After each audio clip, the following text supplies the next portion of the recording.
గారు ఇట్లండి. హ్మ్. చెప్పండి. ఇంతసేపు హైదరాబాద్‌లో, విజయవాడలో, ఎప్పుడు మంగళగిరికి వెళ్తారు.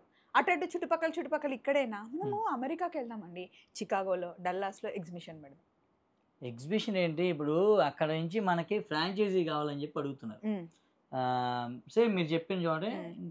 ఇంకోటి కూడా ఏదో స్టేట్‌లో అడిగారండి. హ్మ్. ఫ్రాంచైజీ ఇస్తారా? అక్కడ మేము పెట్టుకుంటామని చెప్పి లేడీస్ అడిగారు.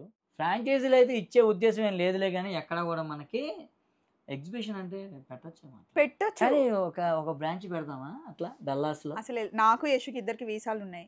10 సంవత్సరాలున్నాయి. ఆ! మీకు ఇట్లా అప్లై చేస్తే అట్లా వచ్చేస్తది. ఓకే. అయితే వెళ్దామండి. ఒక 10 రోజులు, 15 రోజులు.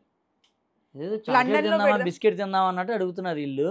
మీరు అట్లనే ఓపెన్ చేస్తున్నారు మరి షాపులు. నేను ఎక్కడికి వెళ్ళినా ఏంటండి మీ దిలీప్ గారు అట్లా ఓపెన్ చేస్తున్నారు?